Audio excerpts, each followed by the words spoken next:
quando a gente fala da pessoa dentro do transtorno do espectro autista, nós avaliamos o nível, se é leve ou se é mais severo, pelo nível de funcionalidade. Ou seja, quanto mais necessidades de acompanhamento diretivo, quanto menos funcional, mais severo está o caso.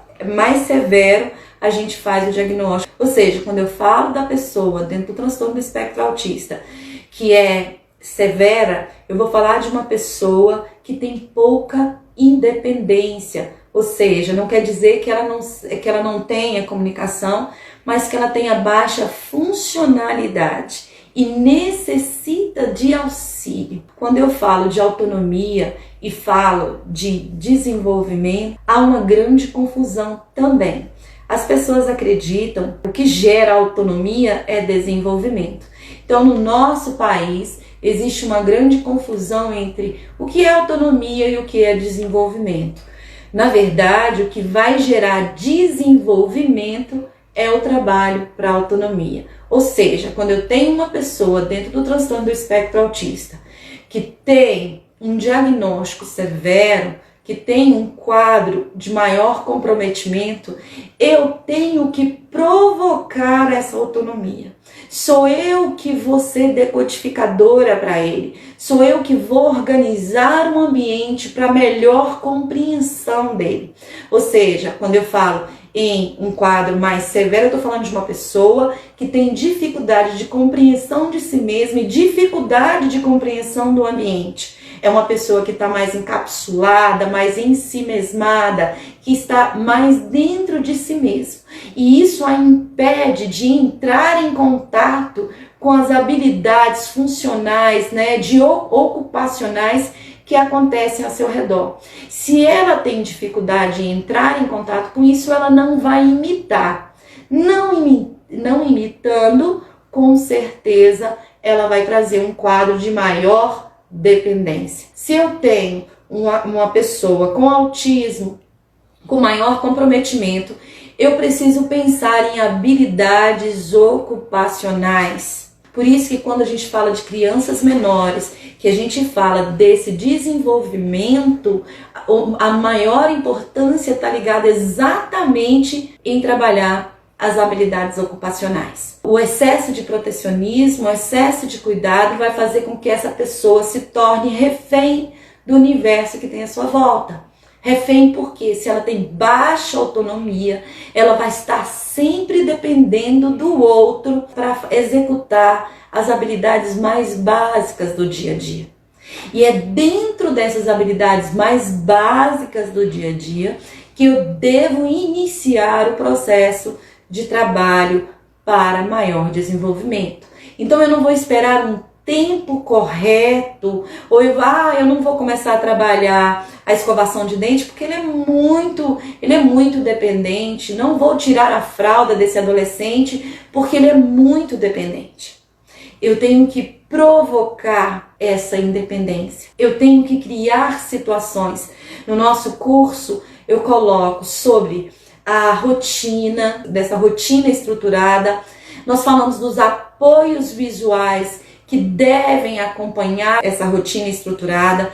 Não só aquela rotina, agora você vai ao banheiro, mas o que você vai fazer no banheiro? Aí eu preciso estruturar a escovação de dente, a lavagem da mão, o xixi, o cocô. Eu preciso fazer fichas individuais e preciso trabalhar cada habilidade de forma independente. Então eu organizo o ambiente para que ele se organize internamente. Eu posso pensar em histórias sociais e pensar em habilidades ocupacionais de forma mais mecânica, no sentido de ser atividades mais práticas, mais manuais, porque geralmente eles gostam de organizar coisas, organizar caixas, eles gostam de coisas que sejam mais simples, que sejam repetitivas. E são essas habilidades que eu devo trabalhar. Cleonice Bossa coloca o seguinte: a cada idade, a cada fase dentro do transtorno do espectro autista, eu devo priorizar.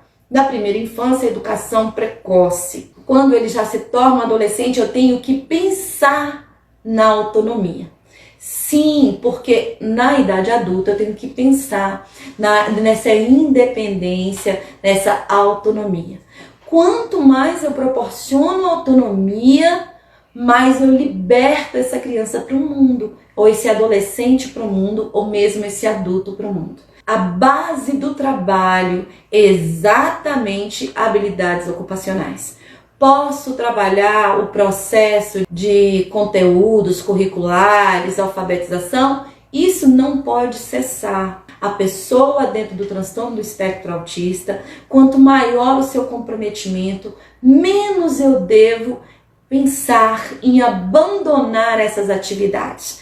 Porque quanto mais ósseo, quanto mais voltado para si mesmo, ele vai voltar e ele vai começar a buscar em si mesmo essa ocupação.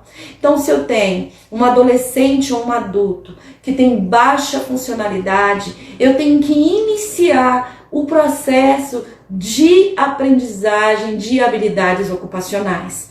Pensar em que eu vou botar essa pessoa para andar, vou organizar a sua rotina, vou trazer hora para que ele possa ter um trabalho estruturado, mais voltado para as habilidades concretas, ocupacionais, aquilo que agrada mais essa pessoa. Eu posso pensar em alinhavos, eu posso pensar em bordados, eu posso pensar em pintura, eu posso pensar em uma série de coisas que eu posso levar para essa pessoa. Atividades que sejam mais repetitivas e com melhor possibilidade de aprendizagem, com maior possibilidade de adaptação. Então eu preciso pensar nisso e preciso ter certeza como eu acompanho pessoas ao longo de uma vida, porque tem uma história de longo tempo dentro do transtorno do espectro autista. Eu verifiquei que aquela mãe que retirava o seu filho do centro de ensino especial, ou mesmo de uma classe especial e deixava em casa sem fazer absolutamente nada, em pouco tempo ela estava nos convidando para ir até sua casa e ver o processo de regressão que essa pessoa vivenciou. Não quero dizer que ele tenha que estar numa escola a vida inteira, mas eu quero dizer que ele precisa sim de habilidades ocupacionais para organizar a sua mente, porque a nível interno ele não trouxe isso. Então eu preciso organizar. Gente, se eu tenho um adolescente que tem 15 anos, que sempre apresentou comportamentos inadequados, que sempre trouxe comportamentos que fogem, de repente eu digo, agora eu vou organizar a casa. E já inicio um trabalho de pronto ali, já tentando fazer o treinamento, porque é treino, a gente precisa repetir, repetir, repetir, para que ele aprenda e leve aquilo para sua rotina, fica muito difícil. Imagina você executando uma atividade durante 15 anos e de repente, da noite para o dia, as pessoas falam que você não vai fazer mais aquilo. Vou dar um exemplo. Todo dia meu filho acorda e dá 3 voltas ao redor da casa. Isso nunca me incomodou. Mas agora está chovendo ou está acontecendo alguma coisa que ele não pode mais fazer isso. Eu tenho que trabalhar isso aos poucos. Eu não posso de repente chegar e mudar a rotina dele. Para você isso pode não ser uma rotina, mas para ele virou uma habilidade ocupacional inadequada? Sim, pode ser inadequada, mas uma habilidade que vai ocupar o tempo dele. Eu vivo com pais que falam assim, olha, minha filha todo dia, a partir de tal hora, ela assiste o jornal e vai para o meu portão ver as pessoas passando. E se passa determinada pessoa, ela fica muito nervosa. Isso de sair de casa e ir para esse portão, eu não retiro isso de uma única vez. E outra coisa, se essa pessoa, se esse adolescente executa isso há anos, eu pergunto, pai, há quanto tempo ela vai para ficar no seu portão? Ah, Lourdes, ela faz isso há uns 4 anos. E de repente você diz que ela não pode mais fazer aquele comportamento. O que você vai colocar no lugar? Pensamos o seguinte, eu não retiro comportamentos ou faço simplesmente treinos e treinos e treinos. Eu tenho que substituir esse comportamento. E para isso eu tenho que antes ter avaliado quais os comportamentos que esse adolescente apresenta, como que é organizada a rotina dele, porque você pode achar que não tem uma rotina, mas eu te garanto que já tem uma rotina estabelecida para essa pessoa. Então eu vou me colocar, vou me ausentar um pouco desse ambiente no sentido subjetivo mesmo da palavra, vou me colocar como espectador da rotina da minha filha, do meu filho, vou anotar como isso tem sido estabelecido, em que momentos ele apresenta maior estresse, se é um filme, se é um desenho, se é o computador, o que tira essa pessoa do controle. Aí sim, eu vou organizar essa agenda. Posso organizar as histórias sociais para mostrar para ele que a partir do dia tal nós vamos montar uma nova agenda. Tenho que conversar com a minha família inteira para que isso seja feito por todos. Porque se a mamãe faz e o papai não, para ele não é rotina. Então eu preciso estabelecer, porque a mente dele funciona de forma literal. A sua pode não funcionar, mas a dele funciona de forma literal. E eu preciso olhar para isso. Ah, meu filho me dá muito trabalho, Lourdes, mas muito trabalho. Vamos parar um pouquinho. Que hora que ele dá esse trabalho? O que acontece antes dele se desorganizar? E em que momentos esse comportamento se apresenta? A partir disso, eu tenho dados para iniciar um trabalho de reorganização de rotina. Mas sem esse movimento não tem como. Porque eu não pego uma rotina na internet, eu tenho que pegar a minha própria rotina de casa. Sim, a sua rotina. Eu tenho que pegar as coisas que a minha filha mais gosta, ou as coisas que meu filho mais gosta. Meu filho tá lá, eu resolvi que eu vou fazer um trabalho de mesinha com ele todo dia às 10 horas. Ah, o meu filho todo dia às 10 horas tá na rede e ele ama a rede. Então eu tenho que organizar o trabalho de mesinha antes da rede. Porque ou eu organizo depois da rede. No tempo dele estar na rede, depois de ter feito esse comportamento por muito tempo, eu não vou organizar. Então, quando eu penso numa pessoa que tem maior dificuldade de compreensão de ambiente, eu tenho que ver por onde eu vou estruturar essa rotina. E aí eu falo para vocês, organização de pessoas com maior comprometimento é rotina, é atividade mais prática que eu posso desenvolver em casa. E habilidades ocupacionais que eu vou introduzir em pequenas doses. O que ele gosta de fazer? Lourdes, ele não gosta de nada. Eu recebo muito isso, ele gosta de alguma coisa.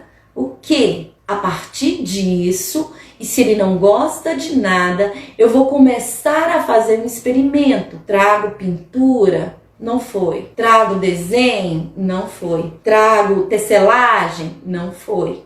Eu vou trazendo para ele até eu ver uma habilidade que ele se adaptou mais. Não vou deixar de fazer, eu vou ser insistente. E todo dia eu vou fazer a mesma rotina com ele, até ele se organizar. A rotina deve ser aquela que você estrutura na parede, onde eu entrego a ficha para ele, ele cola lá, e não aquela atividade. Então eu tenho que estruturar de uma maneira que eu não feche essa rotina de forma que eu digo, olha, 10 horas eu não posso sair porque 10 horas é tal coisa do meu filho e eu fiquei refém da rotina.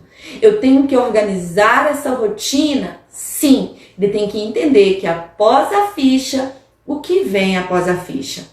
A rotina é a entrega da ficha.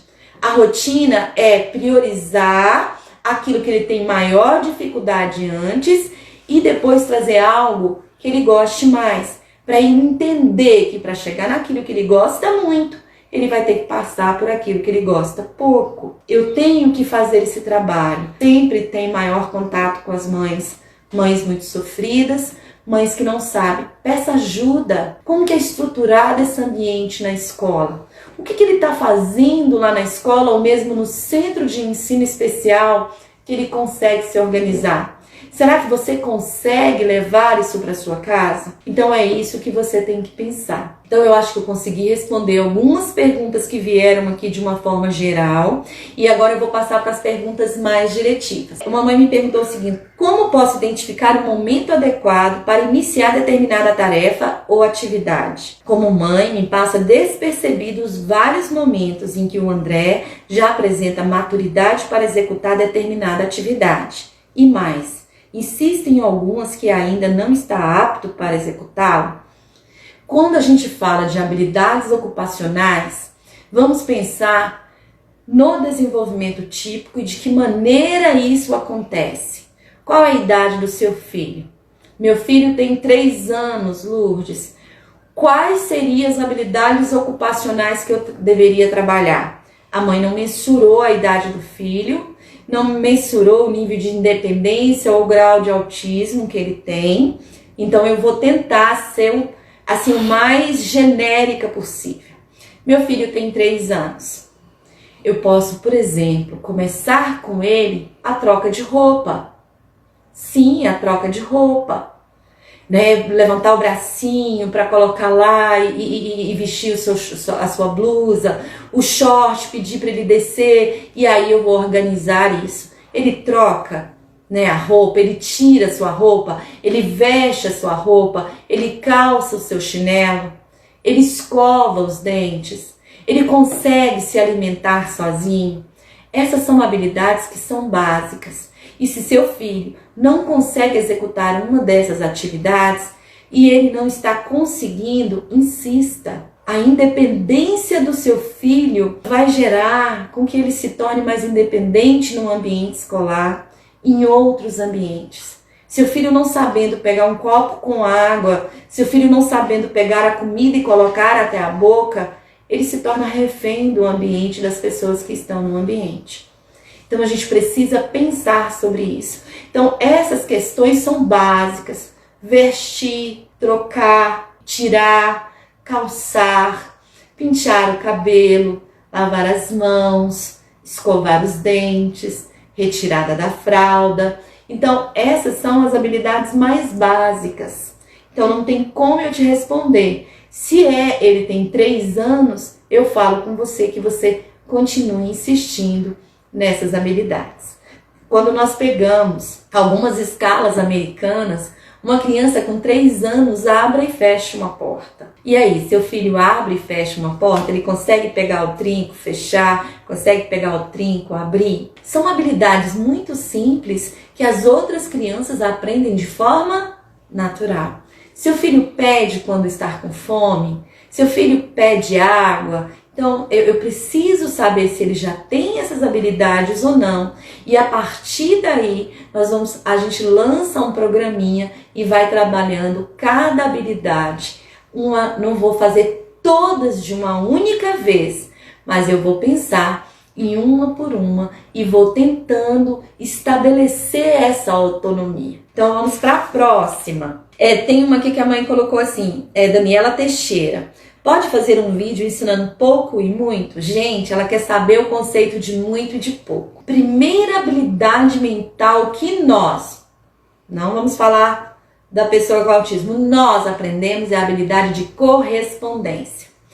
O que é a correspondência? Eu, Lourdes, me chamo Lourdes, pessoa, então eu correspondo a mim, o meu nome, eu correspondo a outra pessoa, o nome dela, e eu vou fazendo essa correspondência um a um. As crianças dentro do desenvolvimento típico, elas aprendem quantidade para depois aprender número. Vocês sabiam disso? Vou mostrar para vocês um exemplo que eu gosto de mostrar sempre. Você pergunta para a criança, você quer uma bala ou quer 2? Ela responde o quê? 2. Ela nem sabe quanto que é 2, mas ela sabe que 1 é pouco. Então esse conceito de muito e de pouco, as crianças dentro do desenvolvimento típico vão internalizando e fazendo a correspondência que pouco, né, essa percepção visual direta da coisa, vê ali várias balas e vê na outra mão uma bala, ela só olha ali e diz, aqui tem muito, aqui tem pouco. Vou dar um exemplo. Você chega para a criança, ela não tem conceito de valor, de dinheiro. Aí você dá uma nota de 5 para ela e 5 notas de 1. Pergunta para ela qual que você quer. Ela vai direto nas 5 notas de 1. Por quê? Ela percebeu que ali tem muito. Então, a criança dentro do desenvolvimento típico vai captando essas informações do ambiente. Ela gosta de um suco. A mãe pergunta, você quer mais? Ela responde, sim. Então ela vai internalizando esse conceito de quantidade, de comparação, antes do conceito de número. Quando ela chega na escola, a professora vem com o conceito de número e rapidamente ela faz a correspondência entre número e quantidade. Esse é um dos primeiros bloqueios que a gente enfrenta ao trabalhar a psicopedagogia com a pessoa dentro do transtorno do espectro autista. E eu digo pessoas de alto funcionamento, porque ela tem uma dificuldade de imaginar, de fazer essa imaginética, como tem muita gente usando esse termo, que é mensurar a nível de imaginação a quantidade muito. Muito não tem um número que refere-se a muito. Eu tenho 10 aqui eu tenho 20, 20 é muito, 10 é pouco, mas se eu tiver 1 aqui e 10 aqui, 10 passa a ser muito e 1 passa a ser pouco. Entenderam a confusão que é isso para os nossos meninos? Ou seja, ele não consegue internalizar. Por que 10 é muito em um momento e por que 10 é pouco em outro momento? Nós entramos na habilidade mental de comparação. As nossas crianças têm muita dificuldade em trabalhar comparação. Então, nós temos que entrar com o trabalho primeiro, gente.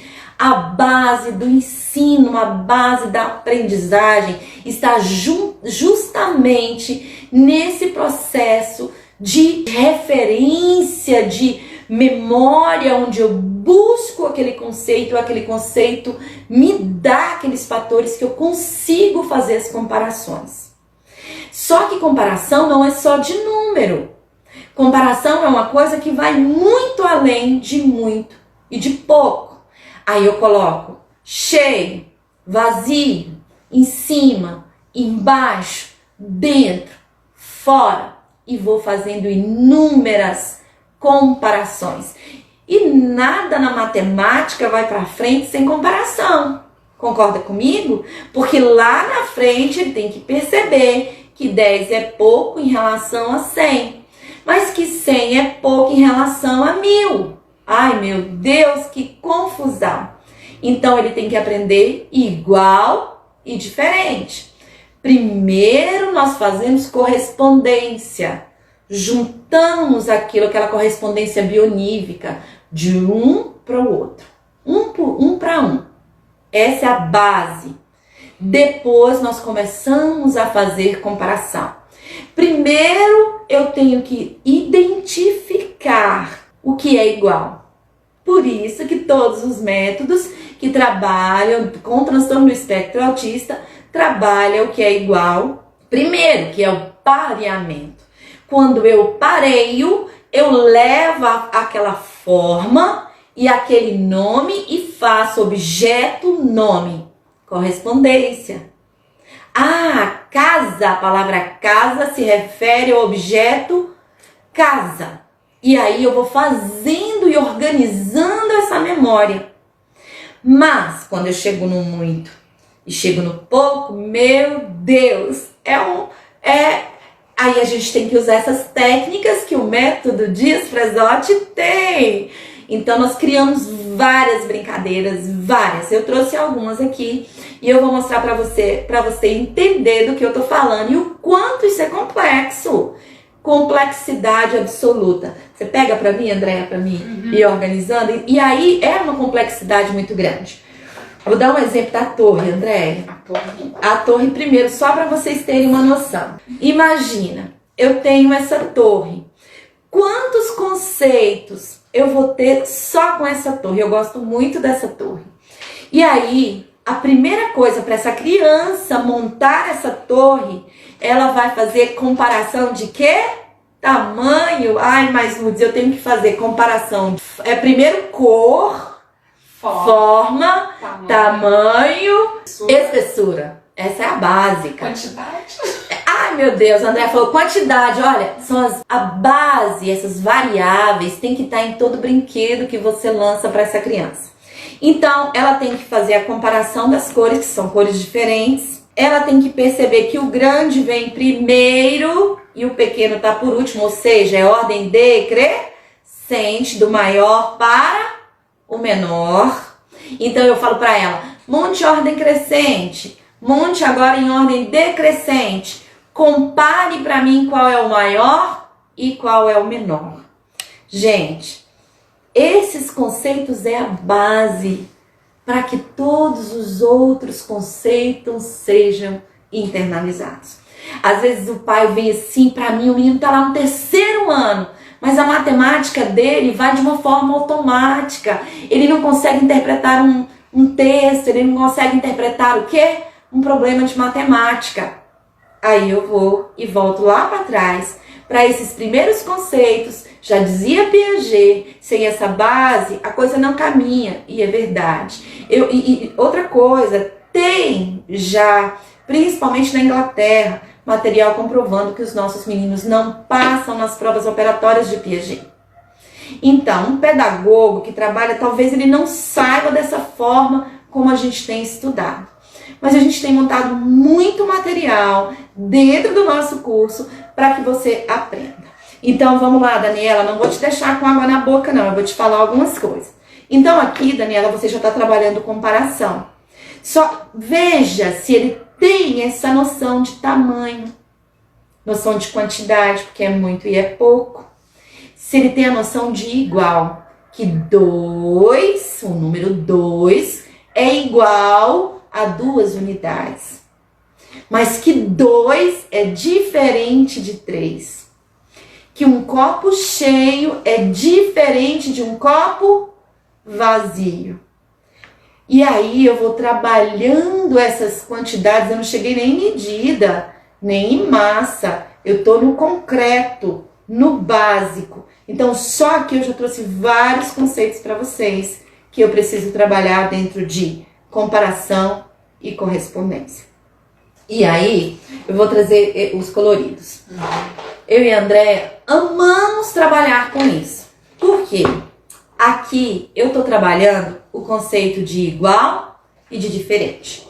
Então a forma é o que, gente? Igual. Mas o conceito cor é o que? Diferente. Isso mesmo. Então, quando eu digo para ele assim, o que eu tenho de igual nesses dois objetos? Aí ele tem que me dizer a forma. E o que eu tenho de diferente? Aí se ele falar assim, verde e amarelo, eu falo cor, verde e amarelo. As cores são diferentes, porque o conceito cor que se refere ao verde e o amarelo. E aí ele tem que perceber essas diferenças básicas. Eu nem vou aqui. Então, primeiro eu trabalho a diferença entre as cores. Sim, trabalho com agrupamentos, que ele vai agrupar o verde com o verde, o azul com o azul. Primeiro eu trabalho igual, depois eu trabalho o quê? Diferente. Outra coisa, eu já introduzo o sinal de igual e o sinal de diferente, porque ele vivencia isso na escola. Concorda comigo? Eu também vou pegar que isso aqui e vou trazer o sinal primeiro chamando bastante atenção. Desculpa, gente. Vamos supor, a cor é a mesma, a forma é a mesma, mas o tamanho é o quê? Diferente. Quem é maior? Aí eu vou trazer o sinal de maior que e menor que. Porque lá na escola a professora vai trazer o sinal, mas ela vai trazer a quantidade, mas ela não vai trazer o conceito de igual e de diferente. Cabe a nós trabalharmos isso. Agora vamos falar um pouquinho dos bonecos. Eu tô fazendo um Jean Passant, que é só, não dá pra mim. Você que é da área da educação, eu tenho certeza que você vai explorar esse material muito, né? E esse material vai te dar um excelente retorno. Olha, sabe o que eu vi esses dias no Instagram? Uma outra clínica já mostrando as nossas lives, mostrando que eles estão trabalhando igualzinho a gente. Eu fiquei feliz, viu? Não vou falar o nome da clínica não, mas, gente, o que é bom tem que ser copiado, com certeza. Então, aqui, deixa eu passar pra Andréia, gente, só um minutinho. Agora, eu amo isso aqui. Amo, sabe por quê? Olha pra cá. Eu tenho uma menina e eu tenho um homem. Aí, o conceito de comparação muito e pouco é o conceito, muito e pouco é o conceito de comparação. Eu tenho que fazer comparação o tempo todo. Quando ele tá lá na escola, no 4º ano, que diz, olha, a Lourdes tem 20 figurinhas, a Andréia tem 10. Quantas figurinhas a mais a Lourdes tem? Meu Deus, ele tem que comparar. Para comparar, ele vai ter que fazer o quê? Subtração. Como que eu tô falando a mais e a operação é de subtração? É sofrido, gente. Então, eu tenho que ensinar esses conceitos para os nossos meninos. Por que ir para as nossas meninas? Porque quando chega lá, já está tranquilizado, já está internalizado. E aí eu pego aquelas madeirinhas, a gente coloca na frente, cria as colunas e vai trabalhando esse cérebro, esse raciocínio lógico básico. Então eu pego aqui e aí eu tô chegando no 4º nível de comparação. Ele vai ter que me dizer qual é a diferença que esses dois bonecos têm e qual é a igualdade que os dois têm. Sim, olha que legal. Ele vai ter que dizer que os dois são pessoas, entendeu? E vai dizer que a roupinha é roxa, a outra é amarela, que ela é menina, ele é menino. E aí eu já entro em substantivo masculino e feminino, eu já coloco alguns adjetivos e eu não tenho medo de conceito. Eu digo pra ele, qual é o masculino? Qual que é o feminino? Por quê? Porque no banheiro tá lá masculino e feminino, ele precisa entender isso. Então um conceito, ele tá imbricado em outros conceitos. Mas se essa criança não souber enumerar as características desta bonequinha, como que ele vai dizer as igualdades e as diferenças? Então, primeiro, eu tenho que ensinar a minha criança a enxergar as diferenças. Enxergando isso, ele vai enxergar essa bonequinha e eu pergunto para ele, quais são as características dela? E aí ele vai dizer todas as características que ela apresenta. Depois eu vou para características mais subjetivas. Você acha que ela está feliz? Por quê? Você acha que ela está triste? Por quê? Os nossos meninos não fazem o porquê. Mas quando a gente começa a trazer essas questões, eles se desenvolvem e aprendem. E é muito lindo. Aliás, aprende e desenvolve. E aí as coisas vêm e desmancham um monte de nó que tá lá dentro. Gente, eu amo trabalhar com isso aqui, olha. Esse é o 1. Tá aqui dentro. 1. Aqui tá 2. Eu sei que vai ficar ao contrário aí, mas vocês estão me entendendo. Aqui tá o 3. Gente, aqui tá o 4. Ótimo. Vamos pensar. Aí nós vamos montar, nós vamos fazer uma torre em ordem decrescente. Começamos do maior. Primeiro o azul. Vamos lá, o vermelho. E aí eu vou fazendo com eles. E agora, o que a gente vai fazer? Ó, o verde. Sumiu o verde. Meu Deus, e agora? Sumiu o vermelho. E agora? Sumiu o amarelo. Vamos lá? Olha, o 1 tá dentro do 2, o 2 tá dentro do 3, o 3 tá dentro do 4. Olha aqui, aí eu vou trabalhando esses conceitos de contém e estar contido. Brinco, porque sem isso a coisa não caminha, trava. Eu digo isso por experiência e por vivência, por isso que nós organizamos o nosso método, porque os meninos caminham muito quando você traz esses conceitos de forma concreta e o mundo não oferece esses conceitos dessa forma. Às vezes eu converso com determinadas pessoas e ela diz, ela tá fazendo trabalho também comigo e tal, é de outra área. Ela, Luz, o que você tá fazendo? Eu tô fazendo isso. A pessoa me olha assim e fala assim, mas isso? Sim, isso é a base do processo de aprendizagem. E nós, do Método Dias Pesotti, nós organizamos essa base para que os nossos meninos e meninas tenham condições de ir para a escola e fazer o que se deve fazer em escola. Aprender. É isso. Então, Daniela, quando eu for trabalhar o muito e o pouco, trabalha primeiro as igualdades. Depois você entra nesse muito e pouco. Porque trabalho concreto, coloque o gato em cima da caixa, coloque o gato dentro da caixa e aí vai usando de criatividade. Ou venha fazer o nosso curso que eu vou te ensinar, tá certo? Então assim, vai usando de criatividade porque, gente, tem um resultado fenomenal. Eu estou trabalhando com percepção, eu estou trabalhando com atenção, eu estou trabalhando com a base do raciocínio humano. Isso é lógico. E eu preciso desenvolver isso nos nossos meninos e meninas, porque eles não apreendem do ambiente. Aí quando a coisa chega na escola, que ele vai trabalhar de forma abstrata, e isso, gente, você vê agora, né, a BNCC. A BNCC diz que a educação infantil são campos de experiência. A Lourdes já dizia isso, né? Quem me conhece sabe que eu digo que é preciso experimentar, experienciar para internalizar. Sem experienciar, não internaliza. Não internaliza. Nem a pessoa dentro do transtorno do espectro autista, nem a outra criança. Só que a outra criança viveu, mamãe, você quer muita coca ou pouca coca? Quero muita. Você quer isso ou quer aquilo? Ele foi vivendo e aí ele percebeu, ele começou a fazer as comparações de forma natural. Quando chega na escola, ele não enfrenta tantas dificuldades quanto os nossos crianças. Então é por isso que eu digo que o nosso método é muito válido, porque ele leva aquilo que o ambiente não oferece. Tem uma mãe que colocou assim, quando há outros fatores que dificultam o sentar, o manter-se sentado, como as questões sensoriais e motoras.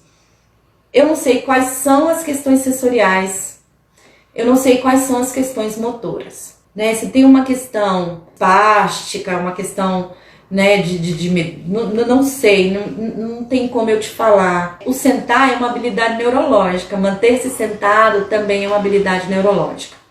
Isso eu estou dizendo para todas as crianças. Hoje a maioria não consegue ficar sentada numa posição muito tempo. Isso é real. Por quê? Porque quase não experiencia o corpo, quase não experiencia o movimento. E aí tem grande dificuldade quando vai chegar na escola e vai se concentrar. Eu quero dizer para vocês o seguinte, quando essa criança chega na escola, ela vai ter que se sentar. E é verdade. Eu sei que não é fácil. Mas a professora, se for na educação infantil, a professora vai ter uma dosagem para isso.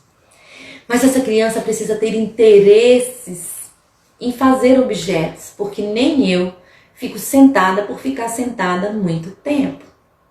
Então, quando eu vou levar uma criança para se sentar e manter-se sentada, eu levo aquilo que é de interesse dela. E se ela não tem resistência para ficar sentada, e se for uma questão sensorial, ela se levanta, faz um movimento e é reencaminhada para sentar novamente. Eu não vou proibir esse movimento, certo? Ela pode levantar, dar 3 pulinhos, fazer assim com a mãozinha, pode levantar e dar uma voltinha e depois senta. Isso se for sensorial, porque aí ela se reorganiza. Concorda comigo? Mas eu tenho que pensar no seguinte, se esse movimento é de organização ou se é de desorganização. Mesmo tendo autistas dizendo, olha, eu preciso fazer assim, aí eu me reorganizo. Muito legal, tem uma pessoa com transtorno do espectro autista que está aí nas mídias e que diz o seguinte, olha, eu preciso movimentar as minhas mãos para me reorganizar. mas ela movimenta e volta. Ela não fica lá o tempo todo com aquela mão 24 horas. Porque se for 24 horas, isso aqui não é para organização, é para desorganização. Então, mesmo tendo a fala de um outro autista, eu gosto de olhar a individualidade. Porque esse universo autista nos leva a uma singularidade absoluta. E por isso que eu falo aqui, tem que ser avaliado de acordo com a sua criança aí na sua casa. Não trago verdades absolutas porque não tem como. Eu trago experiências que deram certo, ok? Então, se essa criança se levanta, dá uma organizada e volta, sensorial, beleza. Mas se ela se levanta e vai brincar com outra coisa, aí não é sensorial. Aí é fuga. Então eu preciso trazer aquele brinquedo que ela brinca fora para brincar na mesinha. Tá certo? Então é por isso que eu digo que vocês precisam se afastar um pouco. Quando a mãe faz o papel de terapeuta, ela tem que ter muita força. Sério. Olha, tenho muito carinho por vocês, mães, que se dividem, né? Se dividem, porque não é fácil. Não é fácil. Principalmente quando não tem alguém para te dar orientações quanto a isso. Porque, na verdade, aquele comportamento, observa, ele tá aqui na mesinha, eu trouxe o que ele gosta, ele foge da mesinha e vai brincar com o carrinho, isso não é sensorial, gente. Isso é, escapando da mesinha. E eu preciso pensar, hoje é 10, amanhã é 11 minutos, depois é 12, eu não posso desistir. E ele tem que entender que eu não posso desistir. Se ele sai da mesinha e liga a TV, é fuga. Se ele sai da mesinha e vai pro tablet, é fuga. Ele quer fazer o que ele gosta. Você está tirando ele da zona de conforto. Então, por isso eu tenho que ter esse cuidado. Eu não sei, Cíntia, se eu conseguir te dar esse retorno. Então, eu tenho que avaliar quando é comportamento ou quando é sensorial. Se é uma descarga, voltou, mesinha de novo. Se é um flap, alguma coisa, eu dou uma voltinha e sento na mesinha. Mas se é para brincar com outra coisa, ou para ficar pulando na janela o tempo todo, aí já não é sensorial. Aí nós partimos para comportamento. Então eu preciso ter esse olhar, tá certo? Espero ter ajudado. Se persistir as dúvidas, cá estamos nós, tá certo? Eu tenho um filho autista de 8 anos, levei ele para tomar vacina, mas foi difícil porque quando eu colocava a máscara nele, ele tirava a máscara. Até que eu consegui, tive que segurar as mãos dele para que ele mantivesse a máscara no rosto. E foi muito difícil. Ele foi tomar vacina na UBS, né? Eu digo para você, Ivanilde, é muito difícil mesmo. Mas Ivanilde, trabalha com história social, prepara o seu filho para aquele momento. Vá lá, olha, aqui no YouTube tem vídeos salvos lá falando da história social. Sim, trabalha a história social, prepara o seu filho antes, mostra, gente, vale a pena. Eu sempre digo, vale a pena. Nós tivemos uma experiência dessa aqui na clínica. Trabalhou eu e o Daniel, psicólogo, e a mãe ficou assim, ele nunca tinha conseguido tirar sangue acordadinho ali, porque ele ficava muito nervoso. Nós fizemos um trabalho de cerca de 1 mês para que ele pudesse ir tirar o sangue.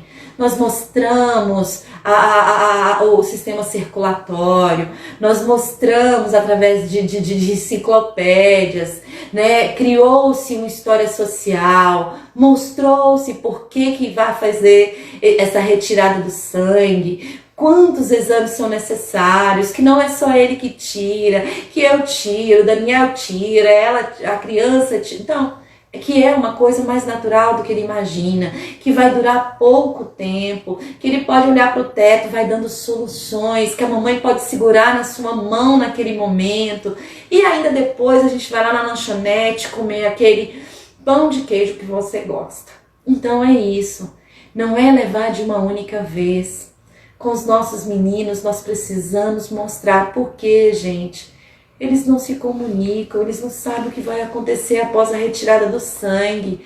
Não é algo que você falando com palavras vai ser internalizado, ainda mais se a criança for comprometida. Então eu preciso realmente criar essas histórias sociais. Eu não vou me cansar de falar para vocês o quanto é importante a organização de rotina, o quanto é importante trabalhar as habilidades ocupacionais. Você não está colocando seu filho em sofrimento, mas você está oportunizando que seu filho não dependa dos outros. Enquanto ele está dependendo de você, caramba, que legal, você dá conta. Mas quando não é você que estiver mais no comando? E eu não digo isso ao longo da vida, eu digo no ambiente escolar, eu digo em outros ambientes aonde você não se faz presente. As outras pessoas vão reagir, como que essas pessoas vão estar atentas? Se ele só toma água quando eu levo, será que o outro vai dar água para o meu filho? E ele vai ficar refém desse ambiente e você em pleno sofrimento. Então, trabalhe, organize as rotinas. O TEACH é um método muito bom para trazer essas atividades mais operacionais, sim. E não pense você que lavar uma louça não é uma atividade ocupacional, não é legal. Não pense você que está ocupada, ajudar a mamãe na cozinha, fazer uma comida. Então, tudo isso é importante, sabe? E assim, para esses adolescentes, eu penso muito nas atividades físicas, elas nos fazem bem. Imagina você ter uma pessoa dentro do transtorno do espectro autista que não gosta de TV, que não gosta do tablet, ou então só de ficar ali o tempo todo no tablet, sem as habilidades ocupacionais e sem essa rotina organizada. Ela vai ficar com ela mesma e vai começar a buscar e vai ficar agitada. Se imagina, né, sem o ter o que fazer, porque esse pensamento não está organizado, porque não tem palavras, gente. Primeiro a palavra, depois o pensamento, primeiro a internalização disso tudo. Eu, às vezes, me coloco no lugar desses meninos e eu olho com muito amor e muito comprometimento profissional, porque eu tento me imaginar na situação e não consigo. Então, não é só o comportamento dele, mas o seu comportamento. Não olhe com pena. Aceite-o do jeito que é. E se comprometa com esse desenvolvimento, não para ficar maluca ou para descabelar, mas junto com ele vocês conseguem, junto com ela vocês dão conta, né? Então olhar para esse mais, olhar para ele e falar, tá bom, tô aqui, tô te esperando, nós vamos fazer hoje, nós vamos fazer amanhã, eu só preciso que você faça comigo, eu só preciso que você compreenda que é pro seu bem. Diga isso com amor. Isso vai além da alma. E essa criança vai captar. E esse adolescente vai captar. Eu falo isso por experiência. Quantas crises eu já enfrentei e cheguei só ali no olhar, na comunicação, eu consegui trazer essa criança de volta. Porque a linguagem do amor, ela não tem fronteira. E quando é uma mãe ou um pai, então, aí a coisa vai muito além.